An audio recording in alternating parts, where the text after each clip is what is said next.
आज की कहानी अपने आप में एक हैरान करने वाली और परेशान करने वाली है, क्योंकि जिसमें एक 24 साल का लड़का जो नशे की इतनी आदी हो चुके होते हैं कि वो अपने सारे रिश्ते को शर्मसार करने से पीछा नहीं हटते।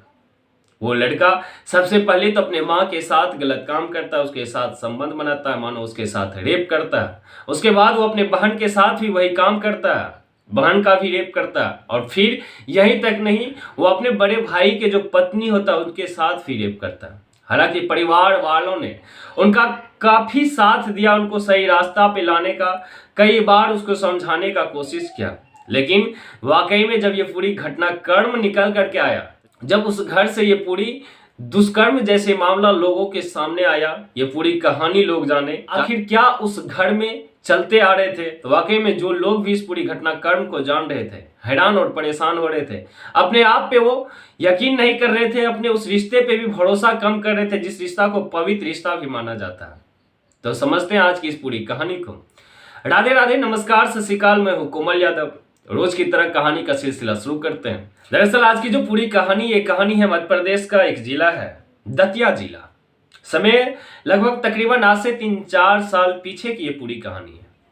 लेकिन जब मैं आज इस कहानी को देखा तो मुझे लगा कि एक बार इस कहानी को आपको सुनाया जाए, क्योंकि इस कहानी में अवैध संबंधों की रिश्ता भी अपने आप में शर्मसार हो गई है। समय होता है 12 नवंबर 2019 का। ये दतिया जिला में अधिकतर जगहों पे पहाड़ वाले ही इलाके, पहाड़ी इलाके हैं। तो इसी जगह पे कुछ लोग जो अपने कामों के लिए पहाड़ी की तरफ जा रहे थे, कुछ लोग अपने पशु को लेकर के चराने के लिए, तो कुछ लोग पशु के लिए चारा काटने के लिए वहीं पे जो पेड़ पौधे थे उसी में से कुछ टहनियां या जो भी होता, जिस प्रकार के चारा वो अपने घर तक ला सके, वो काटने के लिए गए थे।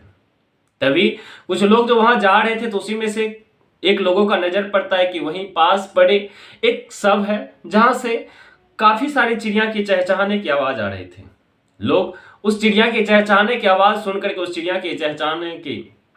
चिड़िया की आवाज के तरफ जाते हैं, और वहां जाने के बाद वो देखते हैं कि एक लड़का जो मृत अवस्था में पड़ा हुआ है।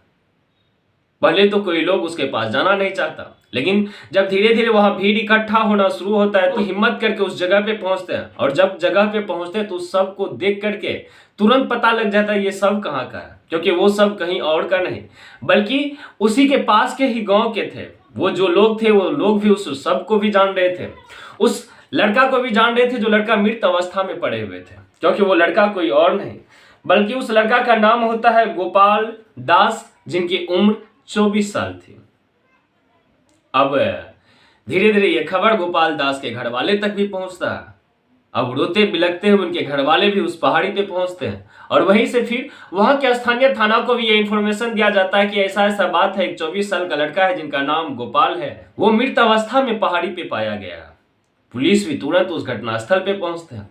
घटनास्थल पे पहुंचने के बाद पुलिस तो सबसे पहले क्राइम सीन की कुछ फोटो लेने के बाद सबको अपने कब्जे में लेते हैं, और कब्जे में लेने के बाद पहले तो वहां के कुछ स्थानीय लोगों से पूछताछ होता है, इसके बारे में किसी को कुछ पता हो तो वो बताए। लेकिन सारे लोग हाथ उठा देते हैं, जो शायद हम लोगों को किसी को कुछ पता नहीं है, हम लोग तो अपने पशु के चारा के लिए कुछ है घास काटने, कुछ पेड़ पौधे की टहनियां लेने आए थे। लेकिन तब तक में इन पे नजर पड़ा। आखिर क्या कारण है, नहीं कारण है, ये तो आप ही अगर तफ्तीश शुरू करेंगे तभी जाकर के पूरा खुलासा हो पाएगा। लेकिन इसमें हम लोगों को कुछ नहीं पता है क्या हुआ है क्या नहीं हुआ। पुलिस उनके परिवार वाले से भी पूछते हैं, लेकिन परिवार वाले भी हाथ उठा देते हैं। वो भी बताते हैं कि साहब मुझे नहीं पता, ना ही मैं किसी पे आरोप लगा सकता, क्योंकि गांव में किसी से ना ही मुझे कोई आपसी दुश्मनी, ना ही किसी से कोई रंजिश, ना ही किसी से कोई लेन देन, और ना ही किसी से कोई मनमुटाव था जिस कारण से मैं किसी पे आरोप लगाऊं या किसी निर्दोष को फंसाऊं। लेकिन एक चीज कह सकता हूं कि यह लड़का नशे का आदी था, और इसके साथ जो कुछ भी हुआ होगा वो शायद नशे के कारण से ही हुआ होगा। अब पुलिस उस सब को लेकर के पोस्टमार्टम के लिए भेजता है, और पोस्टमार्टम के रिपोर्ट का आने का इंतजार करता है। तब तक में इधर तफ्तीश भी शुरू करते हैं, धीरे धीरे लोगों से पूछताछ भी करना शुरू करते हैं, लेकिन कहीं से भी कोई सुराग जो पुलिस को नहीं लग रहा था जिस पूरी केस की खुलासा हो सके, इस पूरे लड़का की घटनाक्रम के बारे में पता लोगों को बता सके। जब पोस्टमार्टम के रिपोर्ट आते थे, पोस्टमार्टम के रिपोर्ट में पता चलता है कि ये लड़का नशे में था। नशे में रहने के बाद इस लड़का का सबसे पहले गला दबाया गया, और गला दबाने के बाद इस लड़का के शरीर पे कई जगहों पे चाकुओं से वार किया गया। अब पुलिस उस पोस्टमार्टम के रिपोर्ट को लेकर के सबसे पहले तो उसके घर पे पहुंचता है, और घर पे पहुंचने के बाद वो पूछते हैं कि आखिर तुम्हारे बेटे के दोस्त कौन कौन थे, किनके साथ में वो पिया करते थे, किनके साथ में वो ड्रिंक लिया करते थे, उनका नाम बताइए, उनसे पूछताछ हो सके, या किसी पे उसी के दोस्त या उसी के किसी दोस्त पे कोई शक हो तो उसके बारे में भी बताइए। लेकिन परिवार वाले ये भी बताने के लिए राजी नहीं थे। पुलिस को लगता है कि हो सकता है कि इस तरह से एक जवान बेटा का इस तरह से दुनिया से जाना, परिवार वाले शायद सदमा में है, जिस कारण से इसके आस पड़ोस के लोगों से ही पूछा जाए। तो पुलिस वाले उनके आस पड़ोस के लोग से पूछना शुरू करते हैं, आखिर कोई बता सके, कोई कुछ सुराग दे सके, जिस कारण से इस पूरे घटनाक्रम के बारे में पता चले। पुलिस अब उनके अगल बगल के लोगों से भी पूछताछ करना शुरू करते हैं, उनके पड़ोस के लोगों से भी पूछताछ करना शुरू करते हैं, कुछ मुखबिर भी लगाते हैं जिनको पैसे पे बताया जाता है कि आखिर इस पूरे केस की खुलासा होना चाहिए, कहीं से कोई सुराग लगना चाहिए।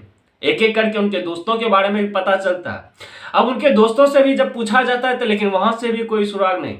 उनका दोस्त भी बोलता है कि साहब उस दिन तो वो भले ही हम लोगों के साथ में बैठ करके हम सब लोगों ने शराब की पार्टी की, लेकिन शराब की पार्टी के बाद वो सीधा घर गए और उसके घर तक तो हम लोग साथ गए थे। उसके बाद अचानक सुबह में ऐसी खबर, शायद कहीं ना कहीं सर अगर कोई मामला होगा तो शायद अगर उनके घर वाले से ही पूछे, क्योंकि वो अक्सर जब घर जाया करते थे, घर जाने के बाद फिर वो बाहर नहीं आते थे, जब तक वो फिर से दूसरे दिन होश में नहीं आते तब तक वो घर से बाहर नहीं आते। और उस दिन तो वो काफी ज्यादा ही ड्रिंक किए हुए थे, और जिस कारण से मैंने सोचा कि क्यों ना उसके घर तक उसको छोड़ दिया जाए। उसके घर तक गए, घर तक छोड़ने के बाद भले ही मैंने उसके दरवाजा पे नहीं गया, लेकिन उसके दरवाजा के बाहर ही मैं वहां से लौट आया, क्योंकि अगर उसके दरवाजा पे जाते उसके माताजी या पिताजी या उसके बड़े भाई देखते तो जरूर हम पे भी गुस्साते। और आए दिन ये बात तो होते रहता, क्योंकि अक्सर हम लोगों जब साथ में रहते तो उनका परिवार वाले जरूर गुस्साते थे, जिस कारण से मैंने उसके घर तक जाना उचित नहीं समझा। लेकिन उसके घर तक मैं पहुंचा करके आया, ये मैं कंफर्म बता रहा हूं। अब जैसे उसके एक दोस्त से ये खबर पता चलता है, पुलिस को लगता है कि हो सकता है कहीं ना कहीं इस पूरे मामला के पीछे घर वाले ही सम्मिलित ना हो। अब पुलिस उसके पड़ोस के लोगों से पूछना शुरू करता है, क्या इस घर में आए दिन किसी बातों को लेकर के इसके भाई या इसके माता पिता में या उस लड़के में लड़ाई झगड़ा होते भी रहता था। पता लगता है कि साहब इस घर में अक्सर लड़ाई झगड़ा होते रहता था। अक्सर वो लड़का अकेले और इसके विपक्ष में उनके परिवार के सभी सदस्य रहते थे।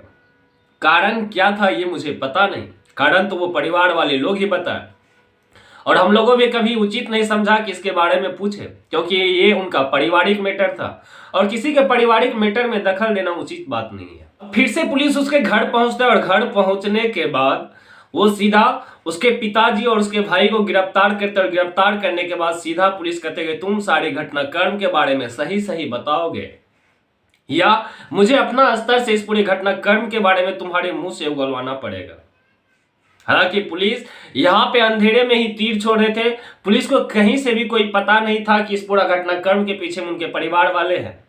लेकिन एक शक के आधार पे वो जब उस दोनों को गिरफ्तार करके जब उनसे पूछना शुरू करते हैं तो वो दोनों भी टूटते हैं, और टूटने के बाद पूरी घटनाक्रम के बारे में सही सही बताते हैं। दरअसल वो बताते हैं कि साहब ये लड़का भाई के रूप में एक राक्षस था, एक दानव था, क्योंकि ये एक बेटे के रिश्ते को भी शर्मसार किया, भाई के रिश्ते को भी शर्मसार किया, और देवर के रिश्ते को भी शर्मसार किया। ये लड़का सर एक साथ कई रिश्ते को समाज में शर्मसार करके रख दिया। आयो दिन ये शराब के नशे में आता, और नशे में आने के कारण से एक दिन जब माँ अपने बेड पे सो रही थी और वो माँ के साथ जाके ही गलत संबंध बनाने लगता है और उसके साथ दुष्कर्म करने लगता है। हालांकि माँ ने कई बार इसका विरोध किया, माँ परिवार को बचाने के चक्कर में वो उसको समझाते रहे, लेकिन परिवार के किसी अन्य सदस्य को वो नहीं बताया। लेकिन माँ पे जो बीत रहा था वो तो बहुत दिन बाद पता चला। लेकिन इसी बीच उस लड़का का नियत फिर से बिगड़ता है, और जो मेरी छोटी बहन होती है उसके साथ भी वो गंदा घिनौना कृत्य करना शुरू कर देता है। जब इसके बारे में मेरे माँ को पता चला तो माँ फिर से उसको समझाने का कोशिश करता है, उसको बताने का कोशिश करता है, उसको सही रास्ते पे लाने का कोशिश करता है। लेकिन तब तक में इस पूरी खबर के बारे में परिवार के किसी अन्य सदस्य को नहीं पता था, सिर्फ माँ और मेरी बहन जान रहे थे। लेकिन वो लड़का यहाँ भी नहीं रुकता। आयो दिन वो लड़का जब नशे में घर आता तो कभी माँ के साथ तो कभी बहन के साथ वो मानो उसका रेप करता, उसके साथ बलात्कार करता, उसके साथ दुष्कर्म करते रहता। और जब कोई उसको समझाने का कोशिश करता तो वो उसी को जान से मारने का धमकी देता, उसी को डराता था, उसी को धमकाता था। लेकिन हद तो तब हो गई जब एक दिन वो मेरे पत्नी के साथ ही जबरदस्ती करने लगा। यहां तक कि वो जबरदस्ती किया भी, लेकिन पत्नी जब मेरे माँ को जाकर के बताए तो माँ उसका मुंह चुप करा देते हैं। उसको बोलते हैं कि आज के बाद अगर ये फिर से कभी कुछ किया तो हम परिवार के सभी सदस्य को बता देंगे, इस लड़का को जेल के अंदर भेज देंगे। हालांकि मेरी पत्नी भी इस पूरे परिवार को बचाने के चक्कर में वो इस पूरी घटनाक्रम के बारे में हमें नहीं बताया। लेकिन जब 11 नवंबर 2019 के रात में जब वो लड़का नशे में घर आता है, और तब तक मैं काम से लौटा भी नहीं था, जब मैं काम से लौटा तो मैं देखता हूं कि वो मेरे पत्नी के साथ जबरदस्ती कर रहा था, उसको डरा रहा था, उसके हाथ में एक चाकू था और वो मेरे पत्नी के साथ गलत करने का कोशिश कर रहा था। पत्नी मेरी विरोध कर रही थी, लेकिन वो लड़का मानने के लिए तैयार नहीं था। जिसके बाद मैंने इस पूरे घटनाक्रम के बारे में पिता को बताया, और जब पिताजी और वहां मेरे माताजी पहुंचे तो एक एक करके इस लड़का का पूरा काली करतूत जो हम लोगों के सामने आया। और फिर हम पूरे परिवार के साथ उस लड़का को उसी दिन सोच लिए थे कि आज के बाद ये ना कभी जिंदा रहेगा और ना ही कभी इस परिवार को कलंकित करेगा। सबसे पहले तो मैंने ही उसका गला दबाया, और तब तक गला को दबा रखा कि जब तक कि उसकी सांस न निकल जाए, और फिर उसके शव को छुपाने के लिए पहाड़ी पे जाकर के फेंका। हालांकि पिता और उस लड़का गोपाल दास का जो भाई था वो दोनों जुर्म कबूल कर लेते हैं, और इस पूरे मामले में जो शामिल थे उसकी पत्नी और उसकी मां भी। हालांकि आप यहां पे गलती किनका देंगे? कभी कभी कहा जाता है कि जुर्म के खिलाफ आवाज उठाना भी अच्छी बात है। हालांकि आप यहाँ पे लड़का का आप कोई भी अच्छाई नहीं बता सकते। वो गोपाल दास जो कर रहा था, वो जो भी कर रहा था वो समाज के लिए एक शर्मसार था, बहुत ही गलत था। उसके साथ जो भी हुआ मानो तो वो सही हुआ, लेकिन ये काम उसके भाई और उसके पिता को नहीं करना चाहिए, क्योंकि इसके लिए कानून की स्थापना की, उसे कानून की शरण लेना चाहिए। लेकिन वो जो फैसला लिए, वो जिस रास्ते पे निकल पड़े, आज एक साथ 4 लोगों की जिंदगी भी बर्बाद हो चुके। हालांकि आज की कहानी है खत्म होता है, लेकिन इस कहानी को सुनाने का मकसद किसी को परेशान करना नहीं, किसी के दिल को ठेस पहुंचाना नहीं, बल्कि समाज में घट रही एक सच्ची घटना से आपको रूबरू करवाना कि हमारे समाज में कुछ भेड़िया ऐसे भी है जो एक पवित्र रिश्ते को भी शर्मसार करने से पीछा नहीं हटते। इस कहानी का जो भी राय होगा कमेंट बॉक्स में आप जरूर बताइएगा। क्या उसका भाई, उसका पिता, उसकी माँ, उसकी भाभी ने जो उस लड़का के साथ किया वो सही किया या गलत किया, ये आप राय जरूर दीजिएगा।